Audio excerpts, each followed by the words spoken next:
다들 기왕이면은 이제 멋지게 살고 싶잖아요. 진짜 멋있게 사는 거. 그럼 며칠 밤을 잠도 못 자고 행사 준비하고 철거하는 것까지 확인하고 원상복구 잘 되었는지, 쓰레기가 남지 않았는지까지 확인하고 퇴근하는 제 뒷모습이 멋진 외제차랑 같이, 이 뒷모습만은 정말 멋있었으면 좋겠으니까. 그러기 위해서는 두 가지 중에 한 가지만 있으면 돼요.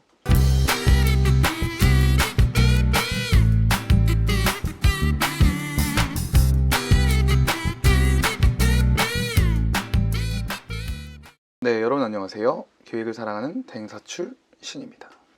돈 얘기를 자꾸 하게 되는데 살면서 돈이 참 중요하죠. 그리고 이 일을 하려고 하는 분들이 고민하는 이유 중에서 박봉이라는 얘기를 너무 많이 들어서 고민하는 사람들도 아마 많이 있을 겁니다. 그래서 돈 얘기를 좀 한번 해볼까 해요. 예전에 이제 회사를 이제 떠나던 남자 동생들이 한 이야기가 있었어요. 그러니까 이 일은 너무 즐겁은데 남자가 계속하기는 어려울 것 같다고. 여기엔 사실은 남자는 무조건 돈을 잘 벌어야 된다, 안정적으로 잘 벌어야 된다는 이야기가 좀 깔려 있죠. 요즘 같은 분위기에는 뭐 맞지 않는 이야기일 수는 있어요. 근데 아직 사회가 바라보는 시각은 비슷해요. 남자는 돈을 잘 벌어야 된다라는 생각이 깔려 있습니다. 그때 마음이 좀 아팠죠. 박봉으로 시작해서 월급 올라가는 속도도 굉장히 더디고, 일단은 졸업을 해서 취업을 하고 친구들이랑 이제 만나보면 뭐 대기업을 다니는 친구도 있을 거고 중견기업 다니는 친구도 있을 거고 막 할 텐데, 그 친구들보다 늘 월급이 적고, 그리고 일은 더 많이 하고, 뭐 야근도 많이 하고 주말 근무도 많이 하니까, 그럼 친구들 만나서 친구들이 물어보잖아요. 야, 너 돈 많이 버는가 보다. 그렇지는 않거든요. 그게 현실이니까. 근데 그게 적은 월급 때문에 우리는 그 친구들보다 더 돈을 못 모으는가에 대해서 생각해 볼 필요가 있는 거예요. 그 얘기를 오늘 하려고 하는데, 이 일을 해 나가면서 중견기업이나 대기업 다니는 친구들보다 돈을 못 모으는 데는 또 다른 이유가 있습니다. 일단 첫 번째는 행사 기획자로, 뭐 이벤트 기획도 있을 거고 뭐 한데, 컨벤션 기획사, PCO 쪽 일을 하게 되면 호텔에서 일을 하게 되는 경우가 많아요. 호텔에 컨벤션 홀을 대관을 해서 거기서 이제 국제회의를 하는 경우가 많으니까, 그래서 호텔에서 일을 하게 된단 말이죠. 호텔에 많이 가게 돼요. 근데 호텔을 가면은 참 잘난 사람들, 삐까번쩍하는 사람들, 거기서 일하는 사람들도 굉장히 멋져 보이고 돈 많은 사람들도 많이 보게 되죠. 그 고급스러운 호텔 분위기, 일을 하러 간 건데 거기에 심취하게 되는 거죠. 우리는 일을 하러 호텔을 간 건데, 그 호텔에 우리는 카트를 끌고 들어갑니다. 카트를 끌고 거기다가 뭐 이 작은 프린터기부터 시작해서 행사용 물품 같은 걸 가지고 들어가요. 그런 자기 모습에 현타가 이제 오게 됩니다. 그러면서 자연스럽게 거기에 자기 자신을 좀 맞추려고 하다 보니까 소비를 하게 되죠. 옷도 좀 좋은 거 입고 싶고 뭐 그렇게 되는 거죠. 두 번째는 사람을 정말 많이 만나게 되는 일이에요. 이 일의 큰 매력 중에 하나긴 한데, 일단 연사들 많이 만나게 되죠. 연사들은 해당 주제에 대해서 굉장히 성공한 사람이죠. 그리고 셀럽이나 연예인도 많이 만나게 됩니다. 인기가 많은 사람, 인기로 돈을 버는 사람도 많이 만나게 되고요. 그리고 광고주, 공무원분들도 있지만 뭐 기업이나 고액 연봉을 받는 기업인들, 거기 담당자들을 만나게 되고요. 그리고 협력사 사장님들, 열심히 자수성가해서 외제차 타고 다니시는 분들도 만나게 되고, 고용을 해서 스태프들과 같이 일을 하면 겉으로는 굉장히 멋있어 보이고 싶거든요. 그러니까 자연스럽게 또 소비로 이어집니다. 거기에 돈을 쓰죠. 뭐 옷도 좋은 거 사 입고.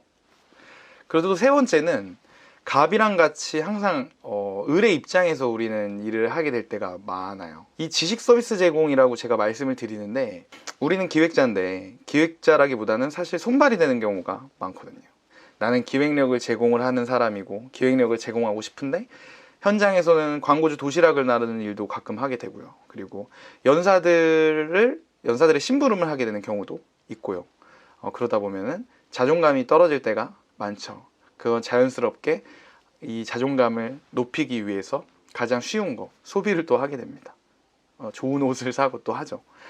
그리고 마지막으로는 업무가 많다 보니까 스트레스가 많고, 거기에 스트레스를 가장 쉽게 해소할 수 있는 방법이 사실 소비거든요. 그러다 보니까 이 일을 하게 되면은 그런 여러 가지 업무 환경 때문에 명품 옷을 사고 비싼 시계를 차고 외제차를 사고 막 이렇게 돼요. 그리고 만나게 되는 선배 중에도 그런 분들을 또 만나게 되는 경우도 있고, 그러다 보면 그 생활이 반복이 되죠. 저도 일 시작하고 월급이 200도 안 될 때였어요. 근데 그때 외제차를 샀습니다. 29살에 월급의 60, 70%를 또 옷 사는데 막 써버리고 그랬어요. 당연히 저축은 안 했죠. 저는 답은 없다고 생각해요. 찬성하는 마음도 있어요. 그런 삶에.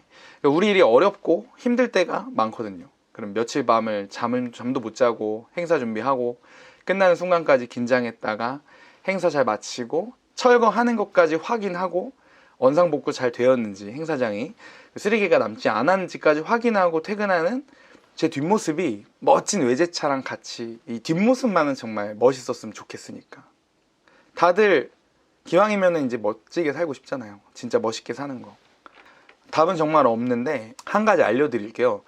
진짜 멋있게 산다는 거는 진짜 같을 때 직장을 떠날 수 있는 나를 만드는 겁니다. 그게 진짜 멋있게 사는 거예요. 왜냐면은 우린 즐거워서 일을 시작했잖아요. 근데 즐겁지 않은데 직장을 떠날 수 없는 상태다? 그럼 말이 안 되죠. 그러기 위해서는 두 가지 중에 한 가지만 있으면 돼요. 첫 번째는 돈이 있으면 되고, 두 번째는 돈을 벌 수 있는 탁월한 능력이 있으면 됩니다. 저는 10년, 11년 정도 이제 일을 해오고 있는데 최근 3년 동안 모은 돈이 그동안 모은 돈보다 많아요. 괜히 내가 호텔에서 일한다고 수많은 갑들 사이에서 겉만 멋져 보이고 싶어서 소비하는 자존감 떨어지는 행위 같은 걸 좀 자제를 해야 된다는 거예요. 무작정 아끼라는 이야기도 아니에요. 돈을 벌 수 있는 능력이 생기면 자존감은 자연스럽게 높아지고 그때가 되면 오히려 비싼 차, 비싼 옷, 비싼 시계들이 훨씬 더 여러분과 잘 어울리게 될 겁니다. 그 후배의 이야기로 시작을 했는데 저도 마찬가지로 부단히 증명해 나가고 있는 과정이에요. 이 일은 힘들지만 즐거워서 시작을 하거든요. 근데 즐거운 일을 하면 왜 돈을 못 벌어야 돼요? 노력하자고요. 노력해서 즐거워서 선택한 일로 돈도 잘 벌 수 있다는 거를 세상에 보여주자는 겁니다. 분명히 가능하다고 생각하고 저도 부단히 증명해 나가고 있는 중입니다. 긴 영상 봐주셔서 감사합니다.